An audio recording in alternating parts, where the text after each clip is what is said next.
Clashes होते हैं, साथ में कार क्लैशेस भी, रोटेशन क्लैशेस भी हमें काफ़ी ज़्यादा टीम्स के देखने को मिलते हैं। बट अप्रोच अच्छी लगी मुझे। पहले मैच में अग्रेशन भी था टीमों की तरफ से, थोड़ा सा पैसिव नेचर भी देखने को मिला कुछ टीमों की तरफ से, एंड ओवरऑल एक बैलेंस गेम था। और मैं उम्मीद करता हूँ ये मिरामार भी एक बैलेंस तरीके से खेला जाएगा।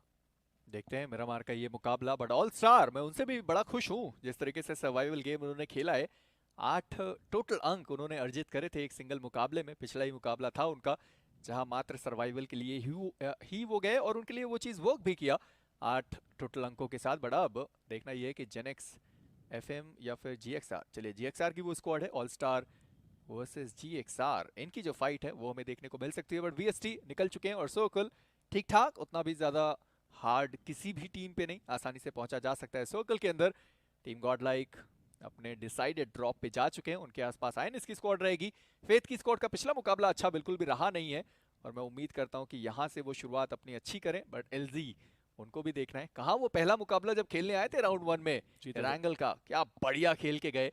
बट पिछले वाले मुकाबले में कुछ खास वो कर नहीं पाए। बट ऑल स्टार एक बार फिर से उनका एक खिलाड़ी पानी के अंदर, और जहां तक मुझे याद आ रहा है जब राउंड 1 खेल रहे थे तब भी इनका एक खिलाड़ी पानी के अंदर ही था। जी हाँ, काफी देर तक वो पानी के अंदर रहे थे। वही स्कल्स की बात की जाए, मुझे अच्छा लगा ये, मैंने कल भी आपसे बात करी थी कि सीख रहे हैं प्लेयर्स। हम्म, एक तरफ क्वालिफाई होने के बाद वो सीखते हैं कि कमी क्या है आपके अंदर और कमी को ठीक करते हैं। बट यहाँ देख पे लिया। हवा के अंदर प्लेयर्स हैं। यही हुआ था पिछली बार भी, एक प्लेयर रिडेम्पशन क्रू का हवा में गिर गया था, बट विंचेस्टर से ये शॉट कनेक्ट करना थोड़ा मुश्किल। इवन M249 इतना आसान होगा नहीं। डैमेज जरूर यहाँ पे बेमैक्स को दिया जरूर है। अब स्कल्स के पास मौका है वही अग्रेसिव गेम प्ले दोबारा दिखाने का, बट अभी शायद खुद की लूट पे फोकस करा जाएगा। ना उनके पास हेलमेट है, ना उनके पास वेस्ट है। एक M249 जरूर मिली है, एक फुल आपको मेड किट देखने को मिल जाएगी। वाओ, बट अभी के लिए slow and steady approach reaper OG की तरफ से। रीपर और साथ ही साथ रिडेम्पशन क्रू, इनको बहुत सारी चीजें सीखने की जरूरत पड़ेगी क्योंकि पिछले मुकाबले में भी बहुत लेट उतरे और यहाँ पे भी अभी भी इनका एक खिलाड़ी हवा में है। और अगर इनको वापस पकड़ा गया, और पिछली बार रीपर ही थे जिनको डाउन जी। किया गया था हवा में, इस बार भी ये खिलाड़ी हवा में ही है। बट चलिए सही सलामत वो लैंड करेंगे और उनको वेपन भी मिल जाएगा। एक एम उतरते ही उनको मिली है। बट मैं अभी भी मानता हूँ कि रिडेम्पशन क्रू, उनको अपनी जो लैंडिंग है वो थोड़ी फास्ट करनी पड़ेगी कि आपसे पहले कोई टीम आती है और इतना समय हो गया है, उनके पास ऑलरेडी वेपन है और अभी भी आप हवा में मौजूद हो, तो कहीं ना कहीं जो आपका लैंड कराने वाला प्राणी है उसको कहिए थोड़ा तेज हो। क्योंकि अगर इस तरीके से हर बार हुआ तो फिर हर बार शायद शॉट्स मिस ना हो। अगर गलती से भी कनेक्ट हुआ सिचुएशंस खराब हो जाएंगी। कहीं ना कहीं उड़ना पसंद है उनको, एंड हम्म, गाने गाते हुए उड़ते हुए धीरे धीरे पहुंचना। उड़ता ही मैं भी यही फिर सोच रहा था। लड़ाई हो गई। लड़ाई भी हो गई और खत्म भी करा एलजी। पिछली बार शुरुआत इतनी अच्छी हुई नहीं रैंगल के मैच के अंदर, बट यहाँ पे अच्छी शुरुआत है। सचिन ने वो पहला फ्रैग निकाला। अब रोटेट करके जोन के अंदर जाने से पहले थोड़ी सी लूट पे फोकस करा जाएगा, which is going to be important. ये अच्छा लगता है मुझे कि टीम्स ना प्लान बना के आती हैं कि इस कंपाउंड पे आप जाइए, इस कंपाउंड पे मैं जाऊंगा। पूरा एक स्प्लिट उनका देखने को मिलता है। कभी कभी प्रॉब्लम्स भी आती है। इन्होंने जिनको खत्म करा वो भी ऐसे ही एक दूर दराज इलाके में निकल आए थे। कोई भी प्लेयर मुझे यहाँ पे देखने को नहीं मिला, बट सचिन नूब पहला फ्रैग निकालते हुए परम उनको पिक करेंगे। अब अपनी राह पे लूट करने के लिए आगे बढ़ते नजर आएंगे। पिछली बार डॉन ही थे जो अपनी टीम से सबसे पहले एलिमिनेट हुए थे, इस बार भी डॉन ही हैं। और नो रूल एक्सट्रीम के खिलाड़ियों ने, जो बाकी दो बचे हुए थे, उन्होंने सर्वाइवल के लिए खेलना ज़्यादा सही समझा और 2 प्लेसमेंट पॉइंट अपनी टीम को वो दिला के गए। और मैं इस चीज़ की चर्चा कर रहा था कि हर बार वो जो शॉट्स हैं वो मिस नहीं होंगे। हमारी प्रोडक्शन भी ज़रा जूम करके दिखाती है कि देखिए इतना बड़ा फासला था और वो कनेक्ट कर सकते थे। बट खैर, डॉन पिछली बार भी इनके साथ कुछ ऐसा ही हुआ था। इस बार भी सिचुएशन थोड़ी उनके लिए खराब रही।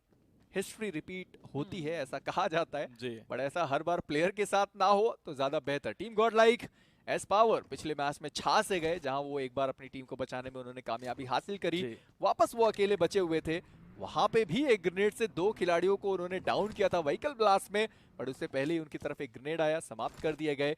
टीम गॉड लाइक फिलहाल 7 अंकों के साथ इस मुकाबले की एक अच्छी शुरुआत की कोशिश। एस्पावर तो एक फिनोमिना बन चुके हैं। जिस तरह से वो आजकल खेल रहे हैं, रिएक्शन स्पीड की बात हो, गेम सेंस की बात हो, कल हम इस बारे में जिक्र भी कर रहे थे कि हमने बहुत सारे नए प्लेयर्स देखे हैं जिनका गेम बहुत अच्छा होता है, गन गेम, असॉल्टिंग, रिफ्लेक्सेस बहुत सॉलिड होता है, बट गेम सेंस एक ऐसी चीज़ है जो आपको बहुत ऊपर लेके जा सकती है। और मेरे ख्याल से एस्पावर के पास वो गेम सेंस काफ़ी अच्छी देखने को मिलती है। वहीं जॉनथन अभी के लिए लेवल 2 का हेलमेट है, लेवल 3 का वेस्ट है, 5 उनके पास नेट्स ऑलरेडी आ चुके हैं और अभी तो शुरुआत है लूट करने की। एक मॉलोटोव, 3 उनके पास फर्स्ट एड देखने को मिल जाती हैं, 2 उनके पास पेन किलर्स हैं। आई थिंक काफी डिसेंट लूट शुरुआत के हिसाब से हो चुकी है। वेलोसिटी अभी भी बहुत ज्यादा है टोरे हमूदा का इलाका उनके पास। जैजी एम बॉट पिछले मैच में 5 मारे थे इन्होंने, जी जैजी ने भी थोड़ा बहुत साथ दिया था, बट देखना ये है वेलोसिटी इस बार कितना आगे वो निकल पाएंगे। अभी भी टीम आईएनएस इनको भी अच्छे अंकों की तलाश रहेगी। कहाँ पहला जो मुकाबला था 0 के साथ वो एलिमिनेट हुए। पिछली बार हमने इनकी बहुत तारीफ करी थी जी। जिस तरीके से जेनो खेलते हुए नजर आए थे। फिर हमने वांटेड की बात करी, पाव किलो वो 250 ग्राम नहीं 1 किलो का जो गेम दिखाया था उन्होंने पिछली बार। और मुझे जहां तक याद आ रहा है वो मिरामार का ही गेम प्ले था जहां जी। पे पाव किलो अपनी टीम को सरवाइव करा के टॉप 2 तक लेके आए थे। अकेले वो खिलाड़ी बचा हुआ था और वहां से अपनी टीम को उन्होंने क्वालिफाई कराया था। हालांकि उनका पहला भी मुकाबला काफी बेहतर रहा था। मैं उम्मीद करता हूं कि आज भी पाव किलो साथ साथ वांटेड जेनो लकी टूनो उनका जो मुकाबला है वो कम से कम डिसेंट ही जाए, अपने आप को टॉप 8 में बना के रखें, इतना ही इनके लिए काफी। मिडवेव ई-स्पोर्ट्स आरू नए आईजीएल एक्सपेक्टेशन मेरी इनसे बहुत ज़्यादा है। मैं भी कुछ देर पहले बूट कैंप में गया था मिडवेव के, कुछ दिन हो चुके हैं एंड इन प्लेयर्स को 1 महीना हो चुका था बूट कैंप में आए हुए, बट इनको ये भी नहीं पता था कि उनकी बूट कैंप में फैसिलिटीज़ क्या हैं। दे डिडंट इवन नो कि स्विमिंग पूल है नीचे या फिर गार्डन है नीचे, क्योंकि ये इतने ज़्यादा गेम में मगन थे प्रैक्टिस में। आरू मैंने सुना कि सुबह 5-5 बजे तक अपने अपोनेंट्स की रोटेशन समझ रहे थे, क्योंकि नए आईजीएल है, ये करना बनता है। तो मेरी एक्सपेक्टेशंस मिडवेव से काफ़ी ज़्यादा है अभी के लिए। वही अगर वीएसटी की बात की जाए ना तो करिश्मा करके दिखा दिया, 19 फ्रैग्स पहले गेम में। ये होते हैं आए और छाए। मेरा सवाल आपसे ये है जी कि आप ये सारे प्लेयर्स के बूट कैंप में करने जा क्या रहे हो? यार, मुझे बुलाते हैं, आपको बुलाते नहीं, बात पता नहीं क्यों, बट मैं मुझे गया कोई था जानता नहीं है ना एक्चुअली। स्पीरो। हाँ, तंकी का बर्थडे था तो मैं तब गया था। अभी हुए हैं, आई थिंक 22 साल के हुए हैं अभी रिसेंटली। बट ठीक है, स्कल्स उनका एक खिलाड़ी डाउन हुआ। टीम गॉडलाइक शायद उन्होंने अंदाजा नहीं कि यहाँ पे एक खिलाड़ी ऑलरेडी मौजूद है, उन्होंने डैमेज देने की कोशिश की। जॉनथन एचपी बहुत ज्यादा कम हुई है, बट मैक्सी उनको भी समझना है कि अकेले यहाँ पे मौजूद है। चलिए उनका जो बाकी 3 खिलाड़ी है वो भी आते हुए दिखाई देंगे, बट एक और खिलाड़ी आप देखें व्हीकल से जस्ट उनके पीछे रहेगा। टीम गॉडलाइक इस वक्त शायद फंस ना जाए, इस चीज का ध्यान देना पड़ेगा। बट एस्पावर बहुत ज्यादा ओपन पे आए, आने की जरूरत पड़नी नहीं चाहिए थी। और दूसरा खिलाड़ी जी गॉड एचपी बहुत ज्यादा कम हो चुके हैं, बाहर जाएंगे, वहां पे रिवाइव किया जाएगा खुद को। जॉनथन उनको भी डैमेज पड़ता हुआ, जी गॉड एचपी बहुत ज्यादा कम है, एक टीबीएस का शॉट, जी गॉड डाउन होते हुए दिखाई दे सकते हैं। बट बाकी खिलाड़ी फेथ के कहां है? आसानी से डाउन किया जा सकता था खिलाड़ियों को, बट आप लेट कर बैठे। जी गॉड वापस उनको डाउन किया गया। जॉनथन वो भी डाउन कर दिए जाएंगे। God like shadow the IGL अकेले बचेंगे अपनी टीम से। और देखना ये है कि यहां से क्या टीम गॉडलाइक पार पा पाएगी। फेथ ने थोड़ी तो गड़बड़ करी है, और भी गड़बड़ करते हुए, नेड करते हुए प्लेयर पकड़े गए, शैडो उनको डाउन करेंगे। एंड फेथ एक बहुत इंपॉर्टेंट मुकाबला उनके लिए। यहाँ पे आप गॉडलाइक जैसी टीम को एकजुट होने का समय नहीं दे सकते, रिवाइव करने का समय नहीं दे सकते। पुश बहुत पहले कर देना चाहिए था, बट बहुत डिले किया। अभी भी नेड कर रहे हैं प्लेयर्स, रिवाइव कर रहे हैं। जब उन्हें पुश करना चाहिए था उन्होंने टीम गॉडलाइक को एकजुट होने का, एक दूसरे को रिवाइव करने का मौका दे दिया। लेकिन जॉनथन वो थोड़ी सी दूरी पे हैं, जी गॉड वो थोड़ी सी दूरी पे हैं, मुझे लगता नहीं कि उनका रिवाइवल पॉसिबल होगा। क्या शैडो एंड एस्पावर फाइट लेना चाहते हैं? जॉनथन को रिवाइव करने के लिए मेरे ख्याल से शैडो जा रहे हैं, बट फेथ क्यों इतना पैसिव है, क्यों वो पुश नहीं कर पा रहे अभी के लिए? आपके पास पूरा मौका था, आपके पास इतना मौका था कि आप पल भर में, पल झपकते ही आप टीम को एलिमिनेट कर सकते थे। बट आपकी ये बहुत बड़ी गलती आपके लिए बहुत बड़ा साबित होने वाली है, क्योंकि अब टीम गॉडलाइक के तीनों स्टार खिलाड़ी अपने पैरों पर। और अब यहां से एक प्रॉपर 3v3 की जो फाइट है वो आपको देखने को मिलने वाली। देखना ये केस पावर जो पिछली बार उन्होंने गलती करी, बहुत ओपन से व्हीकल नचाते हुए नजर आए, इस बार वो गलती बिल्कुल भी दोहराएंगे नहीं। उन्हें भी पता एक्सपीरियंस खिलाड़ी है वो, वापस वो गलती नहीं कर सकते। बट फेथ शायद वो पीछे जाने पे अब मजबूर एक बार के लिए हो जाएं। बट स्पीयर उनके पास पोजीशनिंग बहुत अच्छी, बट ध्यान देना पड़ेगा अकेले यहाँ मौजूद है। अगर यहाँ नॉक किए गए रिवाइव का कोई मौका बचेगा नहीं। ऐसे आप अपने अपोनेंट को रिस्पेक्ट नहीं दे सकते। ये गेम है, यहाँ पे पुश करना बनता था। थोड़ा सा पैसिव खेलने की आई थिंक उनकी मनोकामना थी जो पूरी होती नजर आ रही है अभी के लिए। गॉडलाइक के 3 प्लेयर्स अपने पैरों पे, और यहाँ पे मैं देखना चाहूंगा फेथ अब क्या करना चाहते हैं। क्या वो फिर से एक नॉक निकाल के पुश करना चाहेंगे, या फिर वो बस वेट कर रहे हैं कि गॉडलाइक कोई गलती करे। इस चीज की बात करें तो पावर यहाँ पे बहुत ज्यादा खतरे में थे। ज़ीगोड के पास एचपी नहीं थी, जॉनथन उधर डाउन हो चुके थे, बट उसके बावजूद वो पुश नहीं आया जो उनकी तरफ से आना चाहिए था। एंड एक बहुत बड़ा ब्लंडर मैं कहूंगा टीम फेथ की तरफ से। बहुत लेट भी हो गए, बट मुझे लगता नहीं है कि अब ये फाइट शुरू भी की जाएगी। फेथ उनको भी पता है कि बाकी जो खिलाड़ियों को उन्होंने नॉक किया था वो सब रिवाइव हो गए, और अब फाइट लेने का कोई तुक बनता भी नहीं है। 3 खिलाड़ी मौजूद हैं, दोनों ही टीम सर्कल के अंदर इस वक्त मौजूद। एलजी सेंटर के साइड पे जाते हुए आपको दिखाई देंगे। जेनेक्स एफएम वो भी लगभग सेंटर ऑफ द सर्कल ही जाते हुए आपको नजर आएंगे, बट फेथ उनको समझना है कि सर्कल छोटा हो रहा है, अब इतना ओपन में अगर आप बैठे रहोगे तो सीधा नॉक और फिनिश ही मात्र आपको मिलेगा। आईएनएस वो भी उनके बहुत करीब से होके गुजरती हुई दिखाई देगी। वीएसटी चारों खिलाड़ी अभी भी सर्कल के बाहर हैं। ऑल स्टार गए तो सही है वेलेडमा के साइड पे, बट मुझे लगता है निकलने में अभी भी थोड़ा समय लगेगा। जीएक्सआर उनको भी निकलने में वक्त लगेगा, बट फेथ अब तो एटलीस्ट उनको समझ जाना चाहिए कि रिट्रीट करना मात्र एक ही रास्ता जो इस वक्त आपके पास, क्योंकि इतना ओपन में अभी तक रुकना, क्योंकि इसके बाद तीसरा हार्ड शिफ्ट आने वाला है, हर जगह टीम सी टीम्स होंगी, फिर आप बच नहीं पाएंगे। मुझे समझ नहीं आ रहा वो करना क्या चाहते हैं। अगर वो फाइट लेना चाहते थे तो देख पहले लिया। मौका था, और अब अगर वो रिट्रीट नहीं कर रहे तो अब क्या मकसद क्या है उनका यहाँ पे रुकने का? क्या वो गलती का वेट कर रहे हैं? क्या गॉड लाइक जैसी टीम यहाँ पे गलती करेगी उसका इंतजार करा जा रहा है? स्पोर्ट किया यहाँ पे शैडो ने, अपनी टीम को कॉल आउट्स भी दिए, मार्क वहाँ पे लगा रहे थे मेरे ख्याल से, कॉल आउट्स आ चुके हैं, एक प्लेयर की पोजीशन जरूर पता चल चुकी है। वहीं जॉनथन के पास कोई स्कोप नहीं है, आयरन साइड्स के साथ ही वो अपनी यूएमपी को चलाते नजर आ रहे हैं। लूट तो काफी अच्छी हमने शुरुआत में बात करी थी, बट शायद वो स्कोप अभी तक मिला नहीं।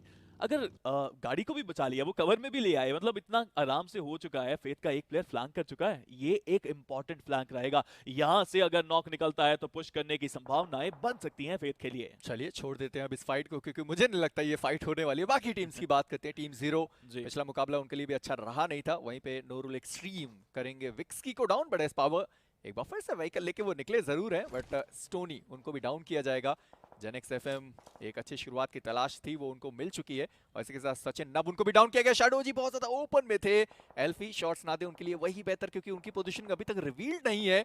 बट मुझे बस ये देखना है कि बाकी जो प्लेयर्स उनके वहां पे मौजूद है, क्या वो यहाँ स्पॉट कर पाएंगे एल्फी को या फिर नहीं, वो भी देखना बाकी है। बट एल्फी इंतजार करेंगे। मैं जिस चीज की चर्चा कर रहा था कि यहाँ पे टीम्स बहुत जल्दी ही आपको आते हुए नजर आएंगे। आईएनएस वो भी आ चुके हैं, बट सर्कल का ये आप शिफ्ट देके स्टोनी जो नॉक पड़े हुए उनको भी रिवाइवल की जरूरत पड़ने वाली। एसिड पिछले मैच में बेहतर खेला था और अब देखे उनके पास एक बढ़िया पोजिशनिंग सर्कल के अंदर। बट टीम वीएसटी पहले मुकाबले में इतना दबदबा बनाने के बाद वो अभी सर्कल के बाहर है। बड़े पावर गाड़ी से मुझे लग नहीं रहा है कि उनकी ज्यादा बनेगी इस मैच में।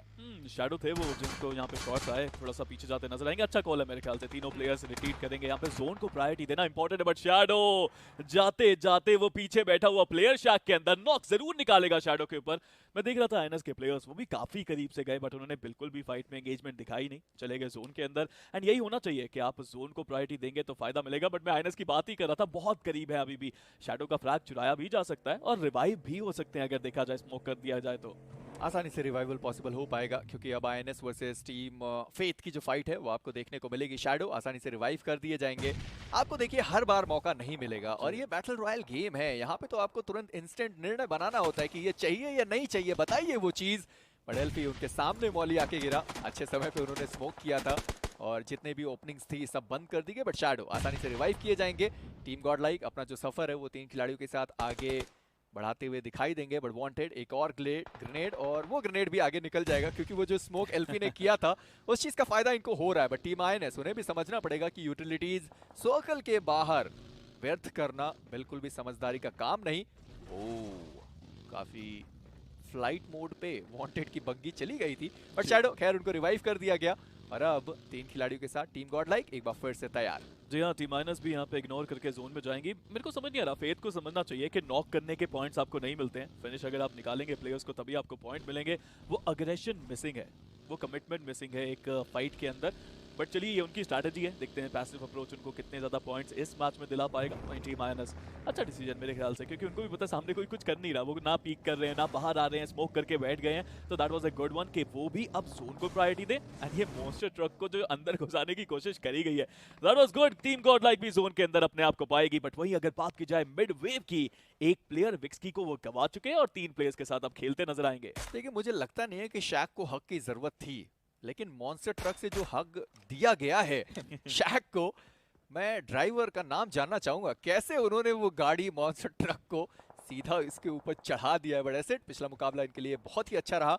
और टीम गॉड लाइक एक बार फिर से एजेस पे आपको दिखाई देंगे। टीम वेलोसिटी जस्ट उनके ऊपर, और ऑल स्टार पिछले मुकाबले में 8 प्लेसमेंट पॉइंट निकाले थे। इन्फर्नो डाउन है, सुज उनकी जो एचपी है वो थोड़ी सी डाउन है, अपने आप को हील कर सकते हैं। मोस्ट प्रोबेबली रिडेम्पशन क्रू उनका रश आ सकता है, हालांकि अभी तक उन्होंने रश किया नहीं है। बट वो सर्कल के बाहर है, एक खिलाड़ी अभी भी सर्कल के बाहर। विमैक्स डाउन करेंगे, खिलाड़ी को समाप्त कर दिया गया, पहला वाह। फिनिश उनको मिल गया। बट ये सर्कल का आप शिफ्ट देखे, पाइथन क्या बढ़िया पोजीशनिंग पे, रिडेम्पशन क्रू और साथ ही साथ ऑल स्टार, सबसे अच्छी पोजीशनिंग GXR के खाते में। देखने को मिलता है कि इंप्रूवमेंट करी है सबने, सबने रोटेशन पढ़ी है, सबने स्ट्रैटेजी अपनी बनाई है और गेम प्ले में भी इंप्रूवमेंट इन सभी अंडर गॉड्स ने करके दिखाई है। एसडी स्पोर्ट्स में देख रहा हूँ जोन के अंदर एक अच्छी पोजीशन वो बना सकते हैं, जिस तरह से रोटेशन उन्होंने अर्ली करा। स्कल्स की टीम वो भी अब जोन के अंदर रोटेट करते हैं आपको नजर आ रही है। वहीं अगर आप GXR को देखें, बस बैठे हुए ऑलरेडी उनके पास एक बहुत अच्छी पोजीशन है जोन के अंदर और वहां से काफी ज्यादा वैल्यू वो निकाल सकते हैं। बट अगर आप सदर्न साइड पे आए, टीम जीरो अकेली एक टीम है, शायद वो बैक्स क्लियर करते हुए भी नजर आ सकते हैं, क्योंकि मुझे लगता है कहीं ना कहीं VST या जेनेक्सएम वो भी एक सदर्न शिफ्ट लेने की कोशिश कर सकते हैं। बट रश ये तो आएगा अब। टीम वेलोसिटी को मैं देख रहा था कि उन्होंने कॉल दिया, बाकी जो 2 खिलाड़ी थे उन्होंने कॉल दिया कि पीछे से हमारे एक गाड़ी आ रही है और वहां पे पावर को नॉक किया गया है। वेलोसिटी वर्सेस टीम गॉडलाइक उनकी फाइट चलती है, बट फिलहाल के लिए ये फाइट पे हम ध्यान देंगे। ऑल स्टार जॉनथन की जो व्हीकल थी वो भी ब्लास्ट हो गई। टीम गॉडलाइक क्या वो पहली टीम है जो एलिमिनेट हो गई? जी हाँ, पहली टीम जो गॉडलाइक एलिमिनेट होगी और दूसरी टीम ऑल स्टार जिन्होंने पहले मुकाबले में 8 अंक अर्जित करे थे मात्र प्लेसमेंट पॉइंट के, इस बार एलिमिनेट हुए 15वें स्थान पे गॉडलाइक, मात्र 1 फिनिश और पिछला मुकाबला 7 अंकों के साथ। कंपटीशन अब अलग लेवल पे जा चुका है। मीनवाइल फेथ की अगर बात की जाए, अब वो फाइट दे रहे हैं। जेनेक्स एफएम से उन्होंने फाइट ली, 2 प्लेयर्स को डाउन किया एंड एक अच्छी शुरुआत मैं कहूंगा टीम फेथ के लिए भी। 2 फिनिश बटोर चुके हैं, एक प्लेयर उन्होंने पहले करवा दिया था, बट गैलेक्सी रेसेस जैसे मैंने बात करी थी, पोजीशन अच्छी है, वहां से वैल्यू निकाली जा सकती है और उन्होंने एक प्लेयर को नॉक जरूर किया। बट टीम फेथ सही जगह पर जाना पड़ेगा। ये गाड़ी जहां धुआं वहां आग, थोड़ा संभलना पड़ेगा यहाँ पे स्पीयर को। चलिए कोई दिक्कत हुई नहीं, गाड़ी कवर में लगा दी है, जोन के एज पे पहुंच चुके हैं। अच्छी स्ट्रेटजी टीम फेथ की तरफ से। क्या बढ़िया कॉलिंग टीम वेलोसिटी के खिलाड़ियों ने दी है। 2 खिलाड़ी निकल गए थे, वो सर्कल के अंदर जा ही रहे थे कि कॉल आया कि भाई हमारे पीछे कोई गाड़ी आ रही है, आप ध्यान दें। वो आगे निकल गए थे, वो वापस यू टर्न मार के उनके पास गए और execution to the point finishes भी मिले हैं टीम वेलोसिटी को। और एक अच्छी एंट्री सर्कल के अंदर, पूरा जो नॉर्थ एरिया है वो खाली रहेगा, बट इसी के साथ फेथ वो रिवाइव करने की कोशिश कर रहे थे, बट जेनेक्स एफएम मोक्ष प्राप्ति दिलाएंगे बाकी 2 खिलाड़ियों को। एलसी के साथ मैक्स भी समाप्त और स्पीयर उनको भी समाप्त किया गया, पर इतना ज्यादा ओपन में तो नहीं रहना चाहिए। बट स्प्रे गॉड डाउन करेंगे मोक्ष को। एलजी अभी भी सामने मौजूद है, मोस्ट प्रोबेबली विशु उन्होंने देखा है उन दोनों ही खिलाड़ियों को, परंतु बहुत ज्यादा ओपन से आ रहे हैं, वो पदयात्रा करते हुए नजर आएंगे। 6x है इनके पास, नॉक एंड फिनिश आसानी से किया जा सकता है, बट ओके प्रेस थोड़े से लड़खड़ाए और उस चक्कर में परम को मौका मिलेगा कि अपने आप को हील करें और वहां से वो निकल भी जाएं। विशु को लग रहा था कि वो सीधा सीधा चलते रहेंगे तो स्प्रे कनेक्ट हो जाएगा, बट उन्हें रुक गए, वो जिगल करने लगे तो स्प्रे वहां पे कनेक्ट हुआ नहीं। ये नेट भी कितना सही समय पे डाला गया था, but redemption crew they tried their level best और खत्म करा उन्होंने ऑल स्टार्स को। एक अच्छा बट ये तो टकरा गई थी गाड़ियां यहाँ पे वैसे अगर देखा जाए तो। जाजी ने शैडो को आखिरी में डाउन किया था एंड गॉडलाइक का एक खराब मैच गया। आई थिंक थोड़ा सा लेट हो गए वहां पे फाइट के चलते, जल्दी सही समय रहते जोन के अंदर नहीं जा पाए। बट अभी जेनेक्स एफएम को भी जोन के अंदर जाना है, रिपोर्ट करा गया, शॉट करने की कोशिश करी गई, डैमेज बहुत ज्यादा एंड इस बार वो कनेक्शन मिलेगा जरूर। चलिए फाइनली वो कनेक्शंस आएंगे और साथ ही साथ वो फिनिश भी। बट मैं देख रहा हूँ कि नूरुल एक्सट्रीम वापस अपने 2 ही खिलाड़ियों के साथ मौजूद है। शुरुआती झटका उनको लगता हुआ 3 खिलाड़ी उनके समाप्त हुए और अब मात्र आईएनएस का एक आखिरी खिलाड़ी मौजूद रहेगा। बहुत सारी टीम्स ने अपनी गलतियों से सीखा है और अपने आप को बेहतर किया। बड़ा आईएनएस वो तो पहले से ही बेहतर खेल रहे थे और सडनली अपने बेसिक्स को वो भूल गए और अब फाइट्स में एंगेज होते हुए दिखाई देंगे। बट टीम वेलोसिटी 4 फ्रैग्स के साथ हैं, सर्कल के अंदर जाने की चाह अभी भी बाकी। स्कल्स 2 खिलाड़ियों के साथ तैनात, बट इनके पीछे एक और टीम आपको देखने को मिलने वाली है। देखना ये कि क्या वो थर्ड पार्टी करेंगे या बस इंतजार करेंगे कि ये सर्कल के अंदर जाए, उसके बाद हम सर्कल के अंदर प्रवेश करें। बट टीम पाइथन जिनके पास थोड़े समय पहले पूरा सर्कल का एडवांटेज था, अब सबसे ज्यादा दूर वही टीम। बट टीम वीएसटी वो सर्कल के बाहर से उनका रोटेशन क्या लाजवाब। स्कल्स बीस्ट उनको डाउन किया जाएगा, आसानी से समाप्त किए जाएंगे और अब इनका एक आखिरी खिलाड़ी बचा रहेगा। देखना यह है कि क्या उनको स्पॉट किया गया है। जी हाँ, बड़े आसानी से उनको भी स्पॉट कर लिया गया। फेथ के एल्फी वो भी समाप्त हो गए, मोक्ष उनको भी डाउन किया गया और अस्तो कोशिश करते रह गए जितना भी हो सकता था। एमबॉट के द्वारा एलिमिनेट भी किए जाएंगे। बट बीएसटी क्या अच्छी रोटेशन और शायद इस मैच में वापस एक और चिकन डिनर। बट मुझे वीएलटी बहुत अच्छी लग रही है जिस तरह से वो खेल रहे हैं। आई मीन सेंसे के साथ जब पंक खेलते थे थोड़ा सा टोन डाउन हो गए थे, थोड़ा सेफ खेलना ज्यादा पसंद करते थे, बट अब देखिए क्या अग्रेशन दिखा रहे हैं, अपना असली स्वरूप दिखाते हैं। बट प्राइम पहले आइनस का शिकार किया था, क्या वीएलटी का शिकार करते नजर आएंगे? हीलिंग उनके पास है नहीं, जोन उनसे ज्यादा दूर है नहीं, बूस्टर के कारण क्या सर्वाइव करते? जी नहीं। इसी के साथ एलजी प्राइम का भी पतन और एलजी भी इस लॉबी से बाहर। पहला मुकाबला भी कुछ खास गया नहीं था एलजी का, इस बार कुछ फिनिश पॉइंट्स तो जरूर उनके खाते में। वही अगर जेनेक्स एफएम की बात की जाए, वीएलटी को स्पॉट कराए, नेड अगर ये सही जगह पे जाएगा तो बहुत वैल्यू मिलेगी उनको। एंड नेड्स कर तो रहे हैं बट क्या वो नॉक निकाल पाएंगे? रैंडम ग्रेनेड उन्होंने पहले थ्रो किया और अब जो पीछे कवर फायर दे रहे हैं एम बॉट, उनसे बच के रहना पड़ेगा विशु को। अकेले खिलाड़ी बचे हैं, 4 फ्रैग्स निकाला गया। पंक उनको भी डाउन किया जाएगा आतंकी के द्वारा। और अब टीम वेलोसिटी मात्र 2 खिलाड़ियों के साथ है, बट एसिड एक बार फिर से उनका बेहतर गेम प्ले, पाइथन एक बार फिर से उनका अच्छा गेम प्ले। और बैक टू बैक ये सारी टीमें आप देखें, पिछले मुकाबले में वीएसटी थी, एसिड थी, पाइथन थे, इस मैच में भी वही 3 टीम आपको देखने को मिलने वाले। बट जीएक्सआर उनका ये मुकाबला अच्छा जाता हुआ। नोरुल एक्सट्रीम अभी भी 2 खिलाड़ी उनके बचे रहेंगे, साथ ही साथ रिडेम्पशन क्रू जो सबसे पहले एलिमिनेट हुए थे, इस बार उनका अच्छा प्रदर्शन। एसिड का एक खिलाड़ी पेरी गॉड, उनको डाउन किया गया। आर्यन अगर एक और ग्रेनेड करेंगे शायद पेरी डाउन किए जा सकते थे, ठिकाने पे 2 ग्रेनेड गिरा तो सही, बट अभी भी कुछ एचपी बचा रहेगा। बट शायद रिवाइवल का कोई और दूसरा मौका हो नहीं। टीम 0 अभी तक वो सेफ थे, बट फाइनली एक खिलाड़ी उनका डाउन। देखना पड़ेगा पाइथन किस तरह से अटैक करते हैं। अच्छे नेट जरूर आए, एक प्लेयर को नेट से नॉक करा, दूसरा प्लेयर अगर यहाँ देखे पाइथन की प्लेयर्स भी मुश्किल में, वीएसटी के प्लेयर्स वहां पे दूसरी तरफ फाइट लेते हुए। बट एसिड के टुओरा उनके हाथ में एक नेट पोजीशन काफी अच्छी, स्मोक के अंदर छुपे ये नेट 2 प्लेयर्स का शिकार जरूर कर सकता है। क्या सही जगह पे गया है नेट? जी नहीं, लगता है बाहर चला गया वो नेट। बट स्प्रे गॉड वो नहीं रुकते, वो वहां से स्प्रे देते हुए एंड मेरे ख्याल से यहाँ पे एक नॉक निकालेंगे।